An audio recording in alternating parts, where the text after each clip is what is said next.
evening is to make sure that we walk away with specific strategies, understanding what some of the challenges are, and ideas on what we can do to support our young people in making good decisions.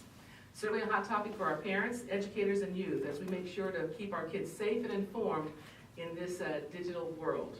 I'd like to introduce our guest speakers this evening. First, I'd like to introduce Dr. Deborah Getz.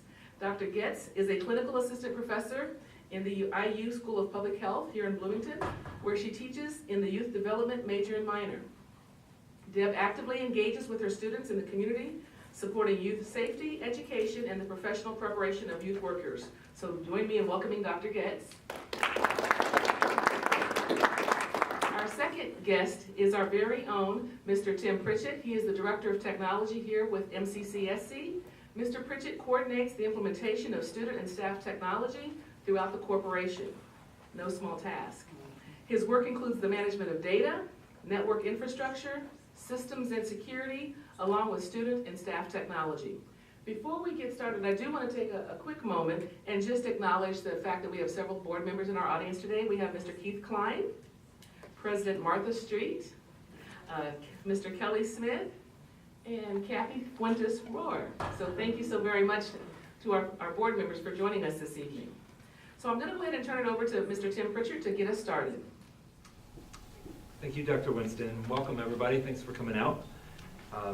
Technology is my life. Every day, I think it's a lot of our lives. It's a lot of our kids' lives. It's how they interact with the world today.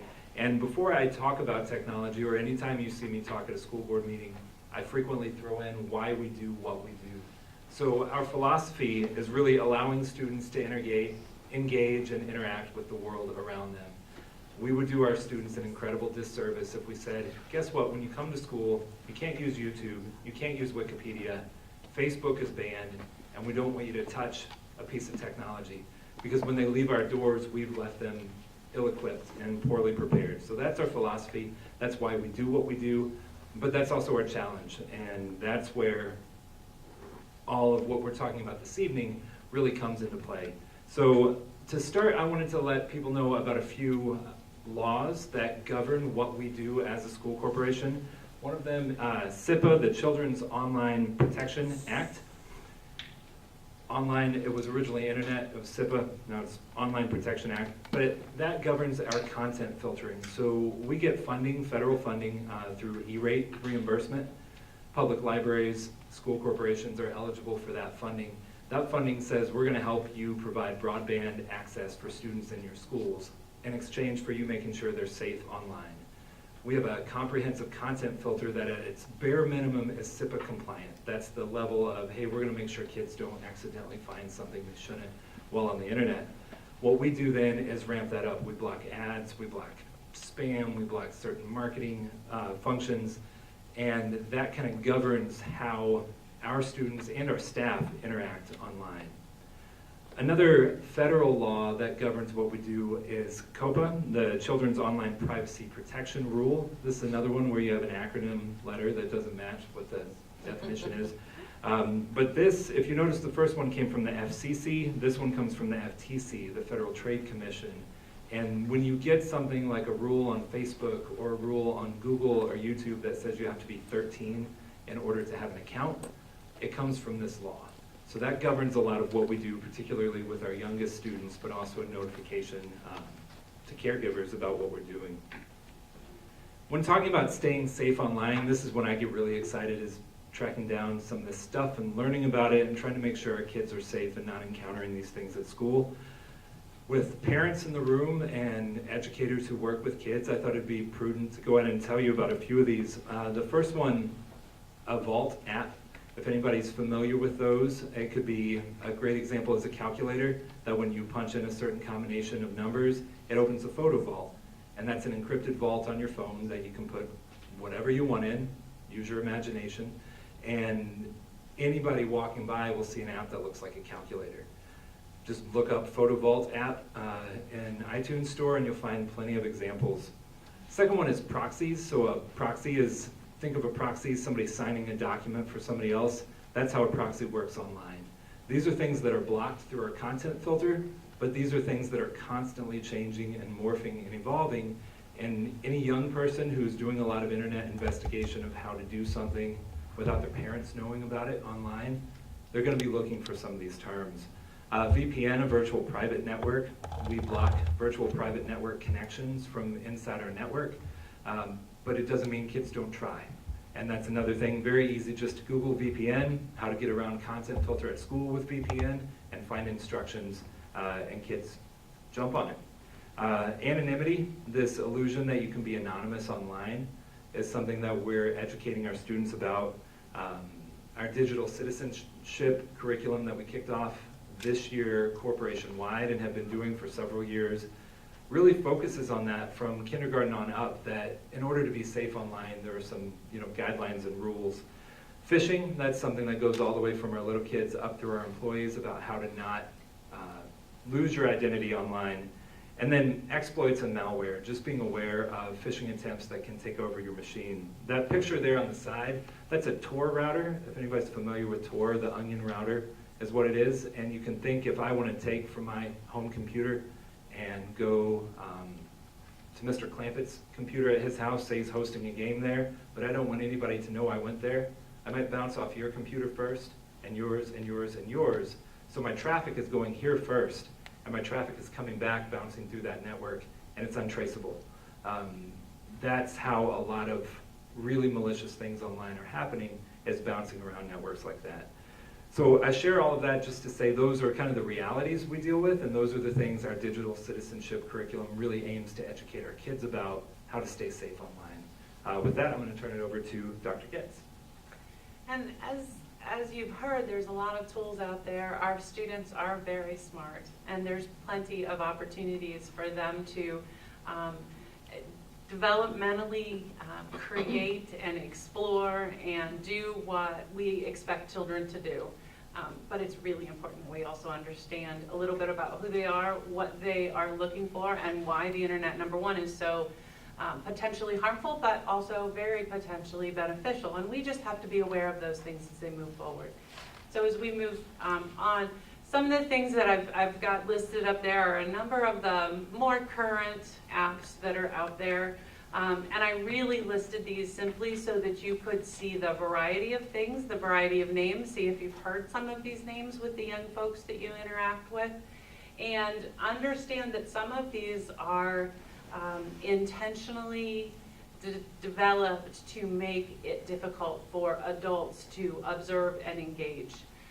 One named After School, which is a really tough name for those folks who work in after-school programs to see the word used in a negative way.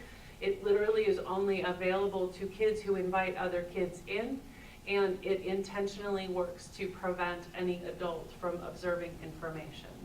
And that's just one opportunity. So while we have all of these different apps or ways in which kids can engage, we are reminded that it doesn't matter how up-to-date we are today. By tomorrow, there'll be a new effort, a new opportunity, and so our job is to understand the big picture so that we can be better prepared to respond to the newest things as they come out. So as we move through this together, those are the big things I wanted to share with you. The first thing is, why are kids so engaged? I was chatting with one of you before we got started, and it's hard sometimes to understand how two kids can be in the same room, not be sharing a word verbally, but having a full conversation, and that's where they're the most comfortable. And when we think about developmentally how young children are coming to be a lot more reliant on utilizing apps to communicate, we're realizing that their skills with verbal communication and more formal writing are declining because they're not using those as much. And what we need to realize is that, again, while those electronic opportunities are wonderful, we also need to think about ways in which we can balance and educate and really help kids understand all the other pieces that come to help them build their own health, wellness, and help them build the skills they need to have in order to be successful. Availability is a critical piece, and the fact that a lot of folks believe that it's much easier just to communicate with their friends. They don't have to be in the same place. They could be sitting next to each other in the same room. There is a certain intrigue in knowing that other folks may not, or believe that other folks may not have access to what you're saying. And so being able to say that adults aren't observing what you're seeing, again, has a strong piece of intrigue. And as we work into those younger adolescents and then upper adolescents, that's an important part. And again, we understand with developmental patterns, it's very normal for kids not to want to have their parents or adults see everything that they're doing. So while we understand it, that doesn't mean we have to support it in everything they do and how they move forward. A lot of children still believe that what they're doing and what they do in apps or in texting and other materials is protected, that no one will ever see it, it's secret. And I think we're slowly getting the word out about that, but I really believe that most kids and many adults don't understand that just because you deleted it off your machine does not mean it's not still there.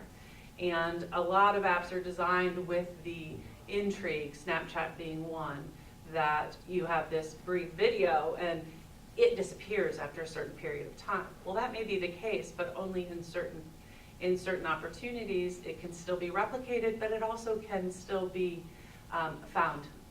Law enforcement has some very powerful tools that allows for things that folks thought were deleted to still be very easily accessed by folks with the right applications. And then folks, and especially our kids who may not see how the rest of the world may want to take advantage of them or to victimize them, they may not be able to see the potential harm that is there. So those are the big reasons why things are so attractive to youth. And it's an interesting mix of developmental age, normal adolescent or youth development, and an acknowledgement that each of these things plays together to make things a little bit more intriguing, but also hidden in a lot of ways. When we're really talking about keeping kids safe on social media, there's not a lot of secret in a lot of ways. It's a lot of the same things we know when we interact with children in settings that are not online. A lot of the same things that we know when we have a child in class or when we have our own children.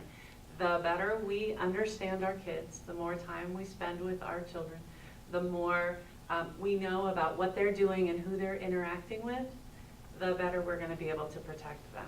So when we're thinking about these things and talking about ways in which we can better support our children and help them understand and be safe, the best thing that we can have is a good relationship with our child. So that really doesn't change regardless of the technology. And it's really important to understand that when we're interacting with our children, it's okay to acknowledge the benefit that can be had from electronic communications. But it's also really important to help children understand ways to communicate beyond that of the electronic world. And it's also really important to say it's okay to have times when you don't have electronics at all. One that we've continuously tried to maintain with moderate success at my house is one with no electronics at the table.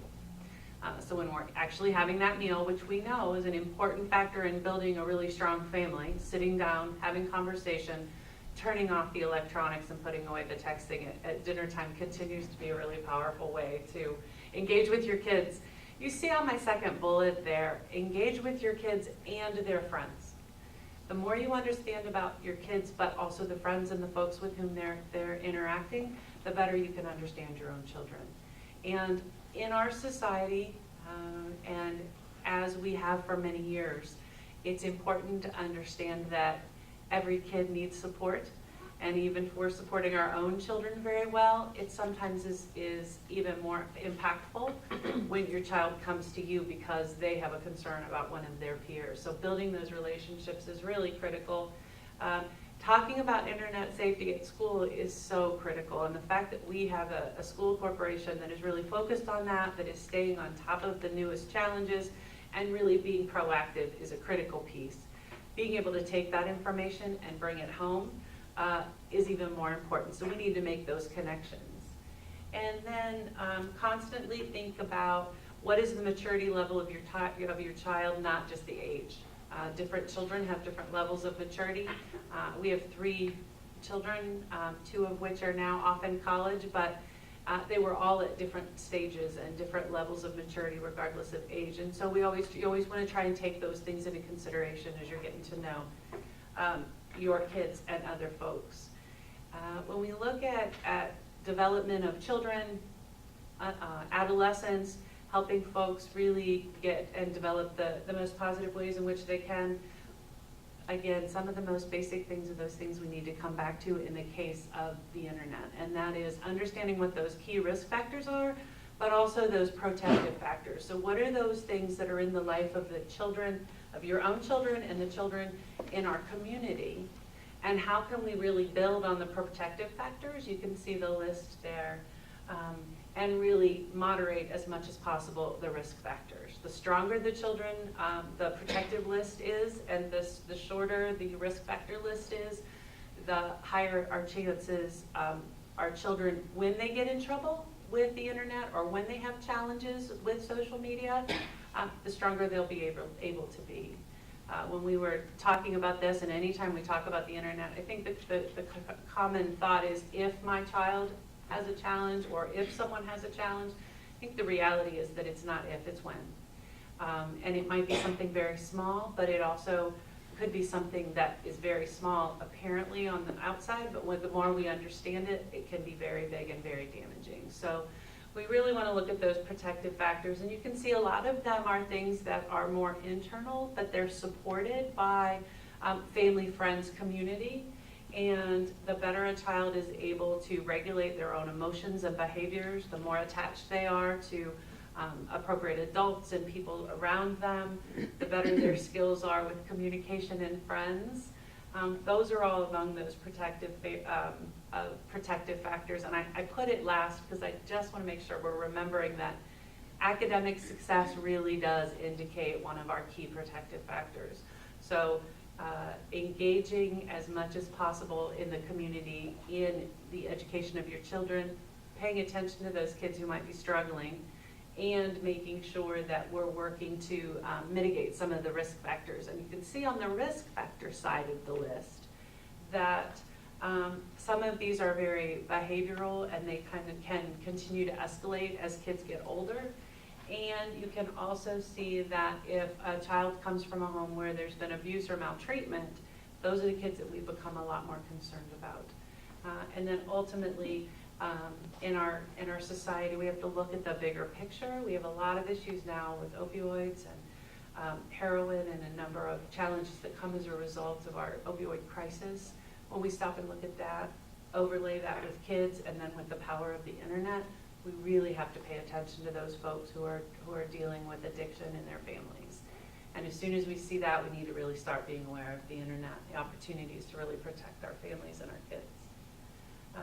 And again, it is important to stop and think about not only if, but when your child has challenges. And it's about developing those relationships with kids in every situation that they're in. So it's at home, it's with friend, it might be in spiritual or religious organizations, it's certainly in the school, it might even be in different classes. Each time a child goes into a new classroom, even in the high school, in the course of a day as they go through different periods, it's important to have someone that they can go to and they feel comfortable with to have that conversation, because it might be in those settings where they're going to have the biggest challenges.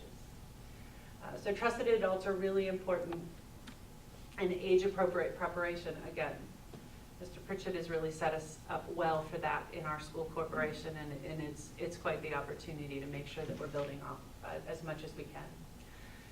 My list of things to look for, I don't know that any of those are really new. I do know that the challenges, the dangers can come in a variety of forms.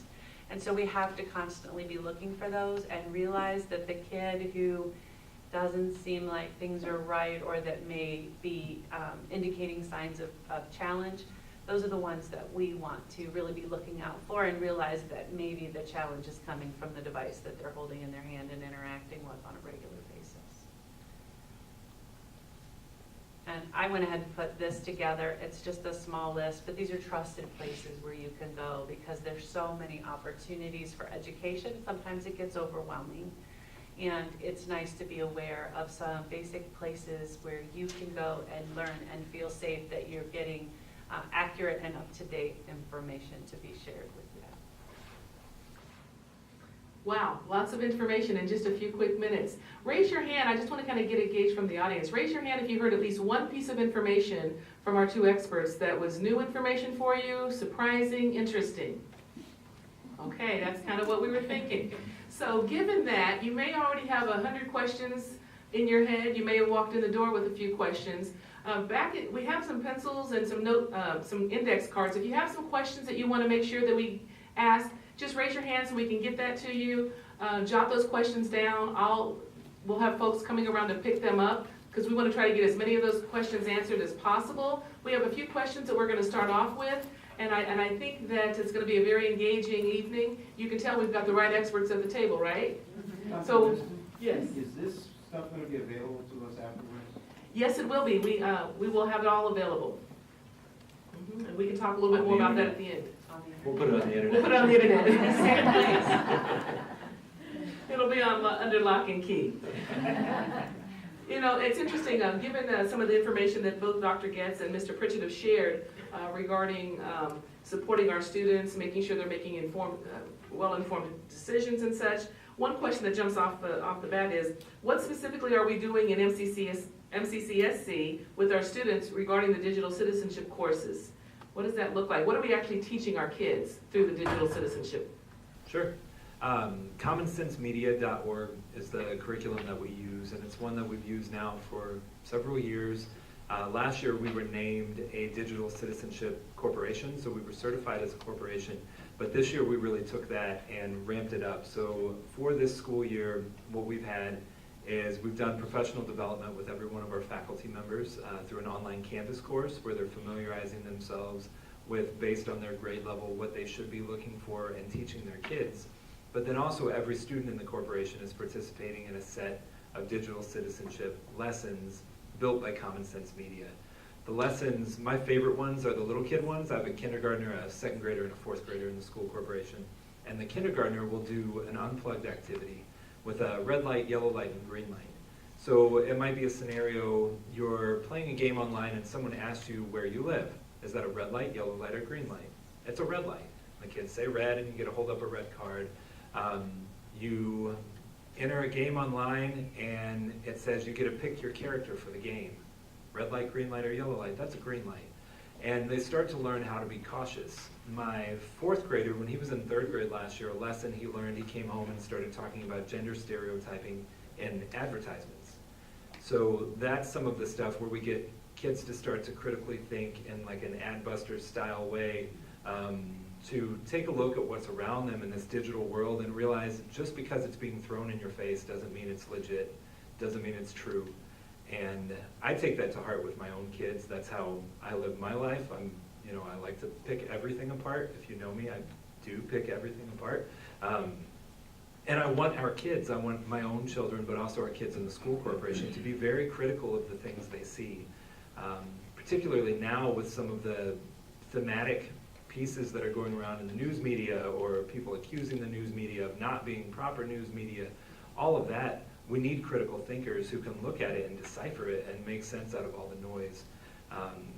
Once we start to progress into middle school and high school, we have lessons that are very specific about maintaining your personal identity online, not putting things on the internet you don't want to come back to bite you later. The reference that Dr. Getz made, and she has some experience working with law enforcement individuals about things not ever going away. And this isn't an offer to help anybody if you accidentally wiped your computer, but if a school staff member erases their hard drive, in a couple hours, we can unerase your hard drive, we can flip it back. Department of Defense recommendation on a hard drive wiping is 7 full wipes. So wipe it, right over it with all zeros, wipe it, right over it with all ones, and do that 7 times. It takes about 2 days on my machine to do that, but that's the recommendation to get things, and even then if somebody tried long enough and hard enough, they can get it back. So if you think about an image that was, taken on a phone and then text message to somebody, it now lives in the cloud of that text service. It lives on the first device. It lives on the second device. And before you know it, that starts snowballing. So those are some scenarios, some real scenarios that curriculum teaches our kids up in the middle school and high school level. And from my perspective, my kind of favorite age group to work with is freshmen at the collegiate level. And it's because their frontal lobe is really starting to kick in, and they're starting to see that some of the choices they made in high school were really questionable. And many of the students I work with come from school corporations where they haven't really taken advantage of the opportunities as well as MCCSC. And so they're very surprised to hear some of the things that other schools are doing or that their peers may have done to protect them when they were in school, but also to educate them, because we have to mix the protect with the educate, because there's not always going to be somebody there with a very well-established plan as we have here with MCCSC. But the reality is that by the time the students get into college, they're able to look back a little bit and say, I know, you guys told me, I understood it, but I still did this, that, and the other. Now, how do I handle that? Or how do I protect other people? And again, it's just really nice to know that our students and our families and our community and our schools really do have that opportunity to look and to work together to support our kids. And that's really important because, again, it's not if, it's when. And when challenges happen, it's really important to understand our school corporation is one of our better sources for asking questions and being able to work together to try and address issues as they arise. Here's a real controversial question that certainly has come up in my family and perhaps other folks' families as well. Should parents know their kids' passwords? That was an interesting conversation in my own family. Yeah, it's a tough one, and I think it's about understanding. Kids want to be independent. They want to own things on their own, and I think it's just a really good conversation. It's a great way to get folks passionate quickly, as you've already indicated. I think it's a family decision. I think it's really important to understand, and in our family, we've had a mix, but our children have all known that the phone is supported by the parents. The children are minors, at least until I have a couple that aren't anymore. But it's our job as parents to support them, and that means that they don't have to give us passwords initially, but if we have any concerns or if they have any questions, those passwords are things that they will have to make available to us at any time. Yeah, and I would agree on the family decision. Personally, all my kids are under 13. I haven't crossed that bridge into, hey, you're actually allowed to have your own password on a platform. All the emails are connected to mine. But I always, like in this scenario or any other one, I make analog comparisons all the time. So I'm thinking back, okay, pre-internet, what would be an equivalent of a parent having your password? Would it be, if you kept a journal or a diary and it was locked and they had a key to it? Probably not. But was that journal or diary able to be published and blasted everywhere, to everybody in the community? Probably not. So we're living in kind of unprecedented territory, and there's definitely no right or wrong answer. I think the only answer is to have that conversation. You have to talk to your kids, and you have to know what's happening online. If your kid has an Instagram account and you don't know what Instagram is, get an Instagram account. Maybe you don't follow them right away, maybe you don't want to, but follow one of their friends and see how many times they get tagged in it. Is that, spying on your kid? I would spy on my kids online. I think that's fine. Spy on your kids online. And be open about it so that there's no surprise there. Yep. Hey, I'm watching you. I'm watching you. The other thing that's been really, and again, it's kind of nice because we have kids at different developmental stages. So yours are what ages? My oldest is almost 10. Almost 10, and my oldest is 21. So I have 16, 19, and 21. And it's even more entertaining because my middle one, all of my children are either products or currently a part of MCCSC. My middle one's a Marine, so we have this extra kind of level of Are you really paying attention? Because the federal government's paying extra attention to you. But the one thing that's been really helpful for our family is our extended family and close friends, folks who know our child rearing style and personalities. And it has not been super unusual for us to either call another family member or get a phone call from someone else that says, hey, are you aware? Are you aware this is how someone is promoting themselves online? So it's nice to have trusted folks out there as well. So it takes the community. Yes, it does. Have a conversation with my niece, who is a sophomore in college. I am on Facebook with her, and by design. And it makes your extended family much happier. Yes, it's been difficult at times about how much do I tell my sister? Oh, yeah. Yeah, she might need to know this. If you have any cards with some questions on them, go ahead and just raise them up and we'll get them asked as we go along. A next question that was raised is, how do I manage screen time in my house? And how do I know when screen time is becoming a problem with my child? If you are completely clueless and don't even know where to start, that resource I mentioned, commonsensemedia.org, has parent resources. It has a whole parent tab, and one of them is a screen time contract with your own children.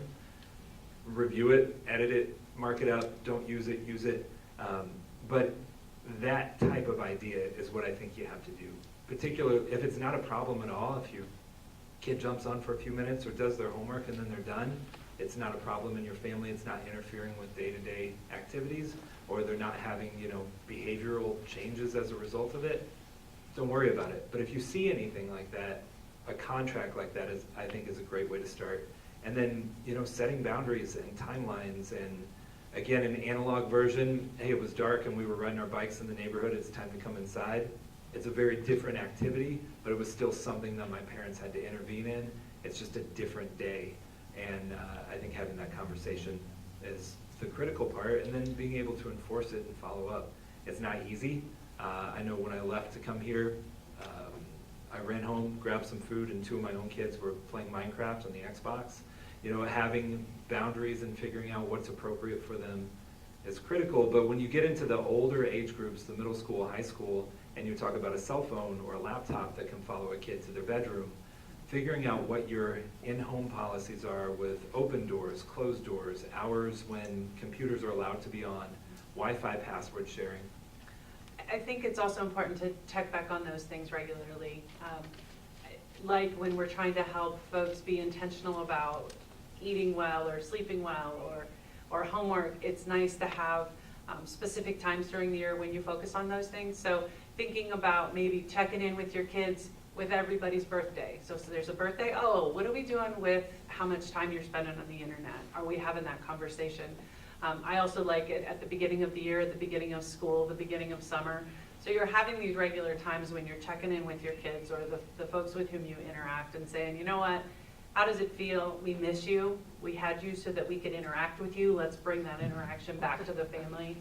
And when you want when you want to interact, make it fun for them to interact intentionally online so you can make sure they can see some of the positive things that you can do. There's so much there. I teach a lot. I really enjoy it, but it's really difficult to keep folks' attention. And I finally have gotten to the point where I'm intentionally asking my students, pull out your computers, grab your phone, go look this up. And then we talk about what's a good resource and what's a bad resource. Wikipedia, getting better, but not really what we're looking for. The Department of Education, the Centers for Disease Control, so that we're helping people make those choices. We can do the same thing at the house too, especially during news programs. There you go. I do want to make a comment. So as many of you know, if you have kids in the school corporation, we've been one-to-one in terms of student-to-device ratio for several years. And I do talk to parents sometimes and who haven't seen it in action, and there is this impression that it's kids sitting at desks with screens and they're staring at them all day. And there's a video we posted, Mr. Clampett, I think is on our website, we shared at a board meeting about 2 months ago. There was some video that was taken over here at Templeton Elementary, at Batchelor Middle School. We had some students from North on there talking out at Hoosier Hills Career Center, and it shows what that technology in the classroom looks like. And it couldn't be further from kids sitting at desks staring at screens. So if you haven't seen that video, take a look at it. I made it. With the help of actually some of our students at Bloomington North, which was fantastic because they showed me up on their editing. They were highly skilled kids. But it shows, you know, students using and teachers using that technology to do things we couldn't do a few years ago, and that's really what it's about. So yeah, check it out. I believe it's on our homepage. The next question from our audience has to do with getting a sense of your thoughts about parent controls on kids' devices. I'm going to combine a couple of these questions. Are there any programs available to block access of some people to a child's phone or electronic device? And is there a way for a parent to limit the internal access, is there a way for a parent to limit the internet access of their child's device? Sure.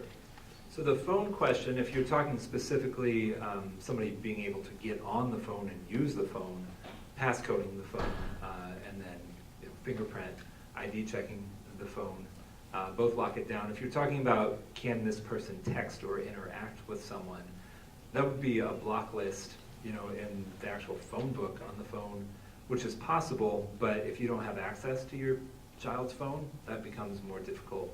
And, you know, my first slide teaching young people how to interact, our philosophy of kind of teaching them how to interact in this world, I'm not a big proponent of censorship of things that don't have to be censored. I'm a big proponent of education. So how, okay, this person's consistently contacting you, I don't want you talking to that kid anymore, we're gonna block them in your phone book. Well, guess what? I'm gonna find an app that can let me talk to them, and it's gonna look like a calculator, and you're not gonna be able to find it, and all of a sudden you've lost all of that kind of side vision of it, and it's that much deeper. You drove it that much deeper.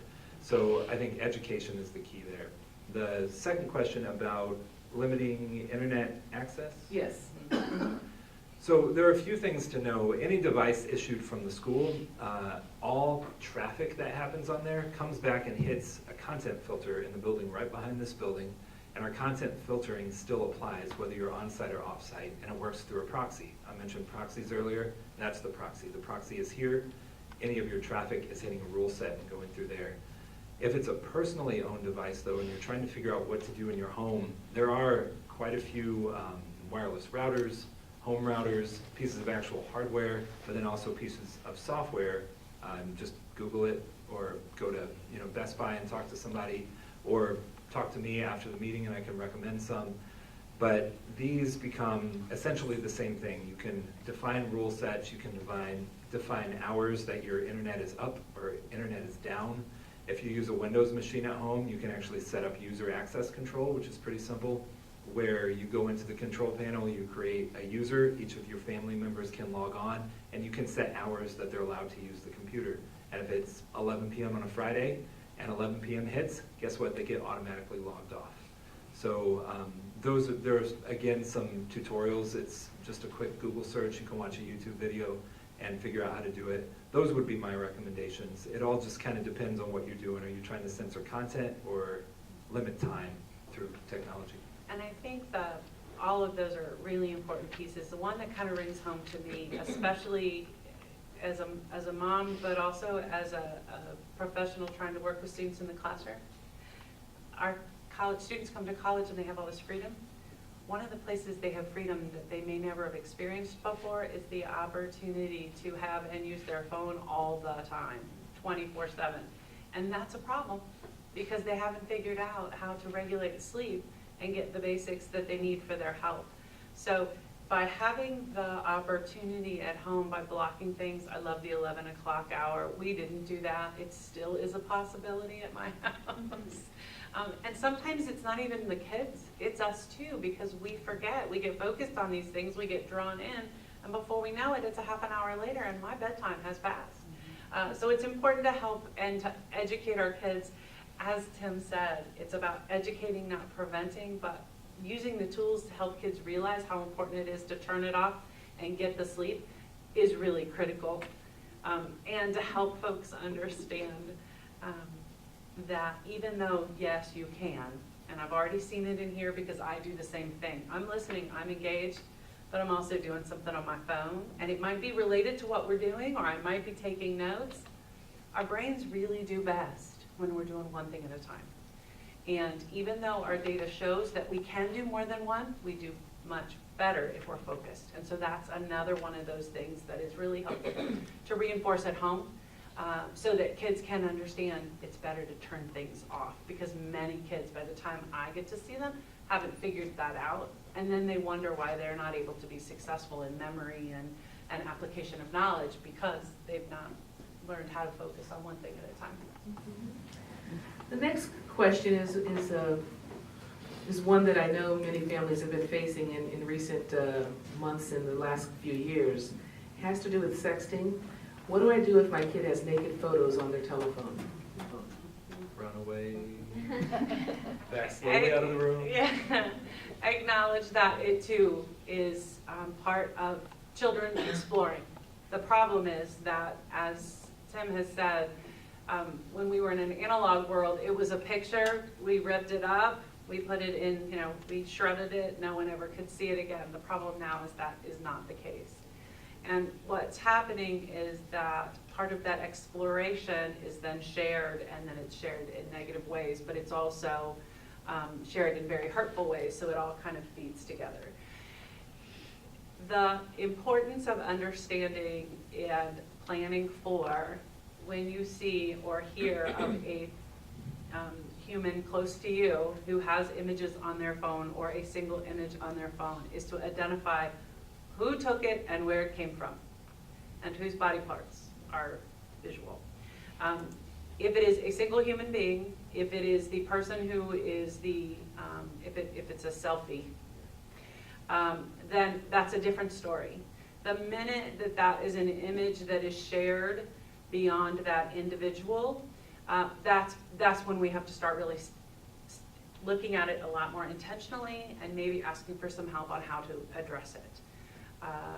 If it's one human being who took a picture of themselves and that single image has never been shared, it's a really great time to stop and talk with your youth about it and how it can be really damaging.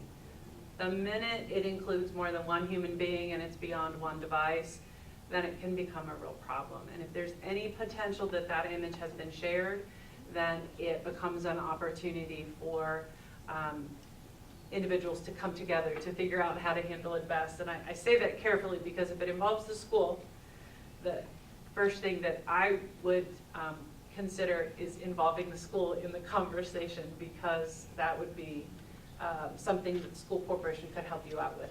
And I know you guys deal with that on a regular basis.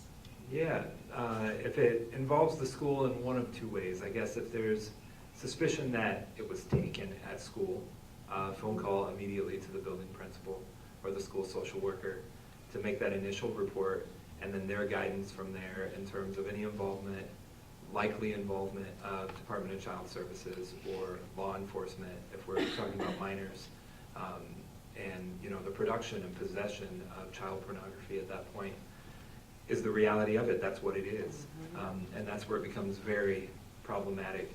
If it more often occurs off school grounds, after school, on a personally owned device, but the conversation about it or the sharing of it occurs between people who know each other from school, that's where it starts to get really, really messy. The school is absolutely involved when that happens. Mrs. Rose in the red oversees all of the social workers for the school corporation, and those are the individuals who are kind of on the forefront of that process at that point. So going back to the original question of what do I do when I see it, you ask questions. You start asking questions, and then you make some decisions, some quick decisions about what to do with it. Dr. Getz mentioned if it's a selfie that only exists on a phone, that's one thing, but most people, I sync my photos to 2 different cloud sources from my phone. I do that intentionally so I can search them and not run out of space. But that also means anything on my phone exists on Google and exists on Apple iCloud. I'm okay with that, but I also am not going to take a picture of anything I don't want to exist in those realms. And a lot of our young people are not going to think about that, or they won't understand that. And if you have a photo of something illicit or illegal, and now it's cloud resourced and it's out there, again, that's where it starts to become very problematic. All that said, though, there are significant resources in our community to help with that, the school being one of them. If it involves the school in any way, shape, or form, contacting the school and working through that with us is the way to do it. And then beyond the school, our local law enforcement agencies are sadly getting very good at responding to this question. And again, it's about where does that information lie, and how can we better understand how it was captured and if it was shared. Even if the image is, in theory, just kept in one place, it's probably not, just by default, based upon what Tim just shared. The other thing you need to understand is that as soon as an image exists, or even the potential of an image exists, the individual for whom the image was taken can be exploited or threatened to be exploited as a result. And that's information that is happening more and more in our society. It's something that's investigated on a daily basis by both our state and local police. The state of Indiana is a leader in the country when it comes to investigating and prosecuting individuals who prey on children and who engage in exploitation of children via the internet and the use of the internet via images or other opportunities to exploit them. And so it's really okay to call and ask the police a question. You are always welcome to use their phone, just their regular phone number. If there's any potential that a child is in danger, it's okay to call that 911 number, because imminent danger may very well be attached to some kind of internet activity. So 911 is okay. That's absolutely the first call you should make if you think someone is in imminent danger. If not, it's absolutely fine to call and ask questions, or to ask if you can come in and schedule an appointment because you've got some concerns and you don't know how to handle it. This is new ground, and it's so much better to say, I've got this gut feeling, something's going on, and while I checked the phone and there's only one image and we think we deleted it, we're not sure what to do, or there's a potential that there's something else going on.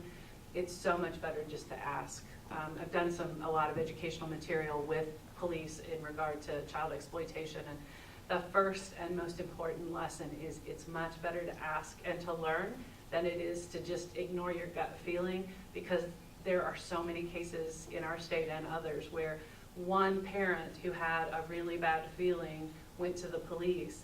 The police then investigated, and it ended up exposing multiple individuals who were victimized across multiple states and countries. And so you gotta trust your gut, you gotta trust the relationship you have with the kids that are in your world, and you have to be willing to ask the hard questions. So ask for help if you're not sure. If it's one image, it's a great opportunity to open that door to conversation, and it's a really good one to go back and continue to ask kids about and help them not feel guilty or shameful about it, because the guilt and the shame is what keeps folks from talking and from asking for help. I think you probably addressed this, but I just want to make sure that this question gets asked because it came from the audience as well. A kid took a photo of my daughter's boobs at school in a class. She exploded with profanity and was punished. What should I have done? If that's a scenario that, actually happened, I don't have an answer other than communicate back to the principal that, the outcome of that was not sufficient. In terms of that actually happening in the school, I had not heard of that particular scenario, if that is a real scenario or if that's just a hypothetical.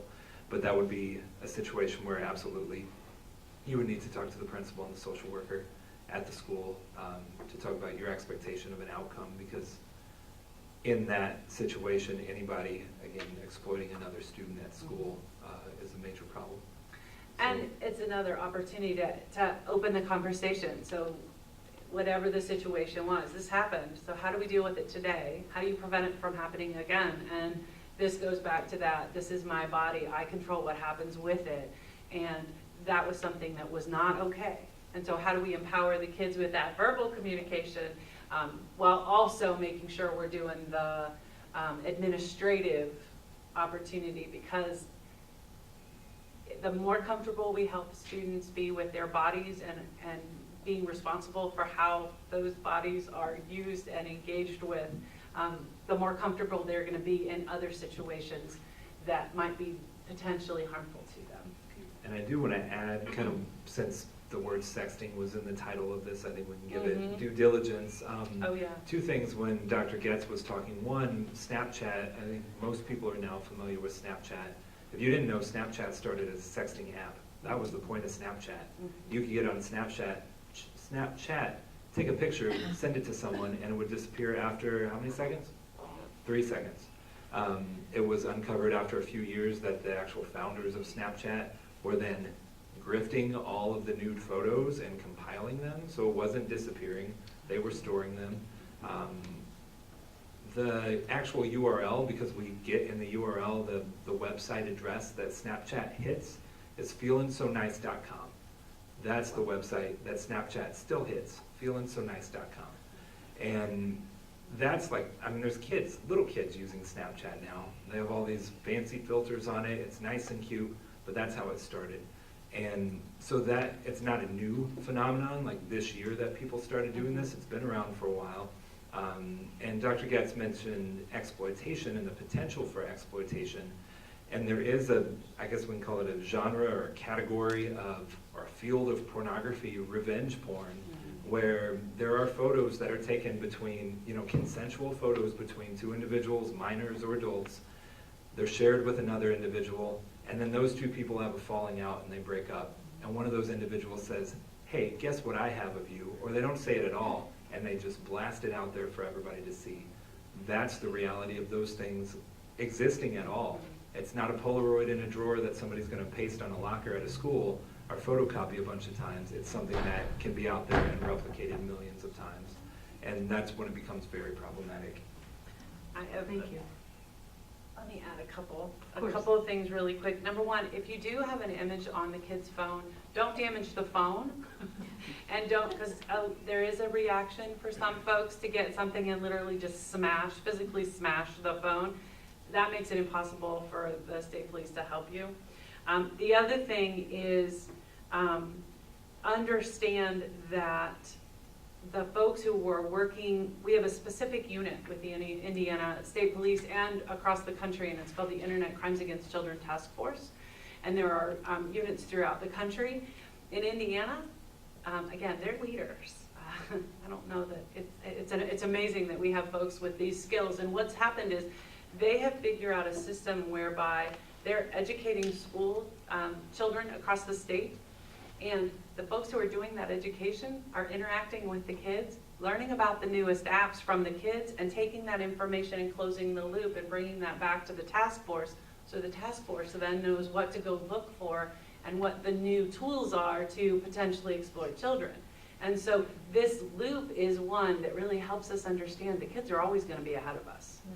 And it's really important that if you see or hear of new ones, that you educate yourself about it, but also know that it's a big effort. I also think it's really important to understand that anytime your children are around other human beings, the potential for harm is there. And when children are alone with adults, especially with the opportunity for potential video, the potential for exploitation is there. We have seen it most recently in the state of Indiana with USA Gymnastics. USA Swimming is changing their policies to ensure that folks understand that adults are never to be alone with children. When we add the extra level of the potential for capturing things on social media, then the potential for exploitation then being recorded and shared worldwide is significant. And so we have to really think about how not only our children's phones are being used, but how adults' phones may be used in ways that could be damaging to kids. There is not enough research on the effect of young brains exposed to the emission of radiation from the screen/internet. Isn't it a better idea to limit the use of electronic devices at school until at least middle school? I think what I've seen with regard to the research, especially about maybe screen time, I'm not familiar with the research tied to admission of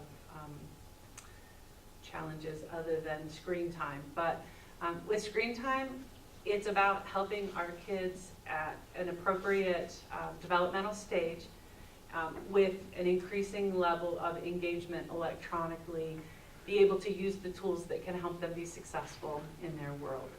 And being able to understand and interact with math in a very high-level way is a critical part of their life. Being able to appropriately interact with what is available on the internet is also an important part of our life. So we just need to make sure we're looking at the amount of screen time and making sure that that's appropriately built over time as kids get older.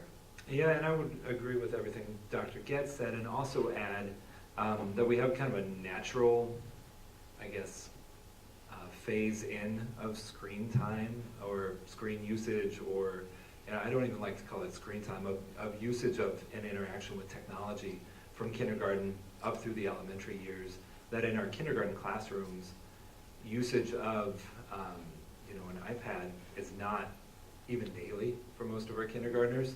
It's something that's there as a learning tool, and it's used appropriately when it needs to be used. But as we start to get, like the question said, up into the 4th, 5th, 6th grade realm, it is used significantly more. And if we look at state testing, and I know we don't want to talk about state testing, but if we look at state testing, it's all online. So if we're saying, hey, 3rd grade, you need to take iRead, but we've never let you use a computer before, but you have to take it on a computer, good luck. That's not the reason that we're putting them in the hands of kindergartners. Why we're putting them in their hands is because the world around them uses technology. Part of that world is standardized testing through the state, but part of that world is being able to access a YouTube video that teaches them how to run hour of code in their classroom. Thank you. Is there any chance that our high schools will join a national movement to ban cell phone usage in the classrooms during class time? My freshman daughter surprised me when she shared that most students spend most classes on their phone during most class time. I assume that question is for me. Our schools, our high schools, are managed by our high schools. Our high school principals, if your student is in one of those high schools, I encourage you to talk to the administration at the high school with that proposition. The reality of that enforcement, the reality of parents, 1,800 parents or 1,700 parents saying, yeah, I'm okay with my kid's cell phone that I bought them and I pay for, and I want them to have as a safety device being turned into an office every morning and locked up in a safe. I don't know that reality. I don't know what that looks like, but the administration at your school would. And I'd be happy to help start that conversation if that's something you wanted to talk to your administration about. I want to take it from a collegiate perspective. Again, imagine this semester, as soon as I'm done, I'm going to go finish grading 160 finals. And I love teaching in 160 because I can bring a lot of students together. They have an opportunity to work in small facilitated groups, and I get to know them. And I can tell you that in a classroom of 20 at the collegiate level and in a classroom of 160 at the collegiate level, my students have their phones. And I am not somebody who's going to say, come in, put your phones away, I don't want to see them. I am going to say, if it's keeping you from paying attention to what you're doing in my classroom, that's a decision you have to make as an adult. I am not here to tell you what to do, but I am going to tell you that I need you to be in class so you can learn from me and you can learn from your peers. And if the phone is distracting you, put it away. If the phone is distracting you and it's your neighbor, ask them to put it away. And think about what you're paying for and what you need while you're here. What is your goal? Is your goal just to slide by? Or is your goal to actually take this 75 minutes and learn from it? So I'm not somebody who says, put it away, don't you dare. I'm the one that says, take your phone out and let's use it together, and let's make it a part of how we work together. And self-discipline is an important part as we work through our lives. I can tell you though, I try really hard not to text my child between 8 a.m. and 3 p.m., the one that's a 16, because I know that she knows that if I text her, it's something I need her to be aware of. So I think our parents can control that a little bit too. Sometimes we forget that as parents that we ask them to be diverted from their attention at school. Thank you. And I'll say, yeah, in a previous life, I ran summer camps here in Bloomington for many years. And I remember right around the 2005, 2006 mark, we had a no cell phone policy all the way up through our teen programs into high school. And I started to get parent pushback from saying your kid can't have a cell phone while we're out hiking in, the Deem or Yellowwood Forest, or, on our way to Bryan Park Pool, they can't have their cell phone. What do you mean? What if I need to get a hold of them? And that was a very, big shift that I saw. And is it 100% of parents? No. And going back to that question about high schools, you're not going to have 1,700 parents agree that they do or do not want cell phone availability for their student. It's, that is another one of our realities. So figuring out a way to maintain that, recognizing that we don't have 18, 19-year-olds, we have 14, 15, Right. 17-year-olds in class. What that looks like is absolutely different, but I think management rather than censorship and banning is the route that we have to go. It's 7 o'clock, and I know there are probably some additional burning questions out in the audience. If there's any one last burning question, let us know what that is. Otherwise, I'm going to ask our guests to just make a final comment before we conclude. I'll jump right in. Are we going to take the question? Burning question? Yeah. Just as a follow-up on the last one, can a teacher in the classroom at least have a policy that the cell phones are in the backpacks or wherever, and if there is a cell phone on the desk, is there some policy of, Is there a corporation sanctioning? policy? Yeah. No. Tim, Can you the repeat school Tim, can you building? repeat the question for? Oh, sure, yeah. Can a teacher in a classroom have a policy that cell phones are not allowed to be out during class? Yes. Do we have a corporation policy? No. Again, going back to the building and that management coming from the building, absolutely. Talk to the teacher and make sure the principal is included on that to have that conversation.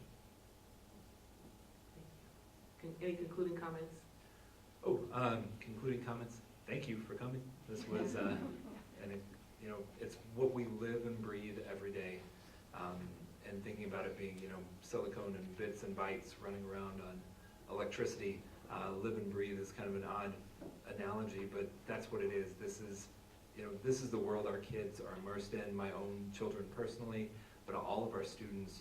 And I really take it to heart that it's our responsibility to make sure when they leave our doors, whether they transfer out of here in 4th grade or they graduate from us in 12th grade and go on to higher ed or to a job, that they know how to function, that they know they don't go wild when they land at college and say, oh, I can stay on my phone 24 hours a day. Somebody has told them at some point in their lives, and I would like the school to be a part of that telling, that it's not okay to do that. You have to have balance. Here are some, life skills that we need to teach you.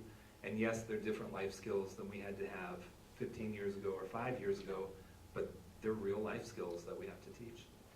And that we understand the power the internet has, both to be an exceptional part of how we all develop as human beings, but that we don't forget the basics. Kids need real relationships. They need verbal communication. They need to interact. And we have to pay attention not only to the kids in our own little family, but we really have to pay attention to our community, because with the internet, we've opened up a number of opportunities for any child or any human to be exploited. And when it happens to adults, it makes the point even more important for us to remember that if it happens to an adult, then it can be a little bit easier, more easily happen with children. And the potential for harm is always going to be there. So all those important relationships and opportunities to engage with kids can really help them develop the skills they need to handle online communications as well. Thank you. Thank you very much.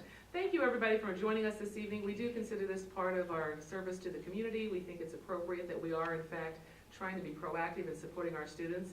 And I just wanted to ask Becky Rose to come forward to kind of make an announcement about our third part of our series. Hi, yeah, on January 18th, mark your calendars, we're going to have the third part of our series of topics is going to be on bullying, peer relationships, and teen dating violence. So I know that we've had some really good conversation at these table talks, and we could probably have day-long sessions on all of 3 of these topics that we are planning to present for the community. But I hope that you'll make it back for January 18th. And thank you to Dr. Getz and Mr. Pritchard for your expertise. Please have some refreshments before you go. Thank you, everyone.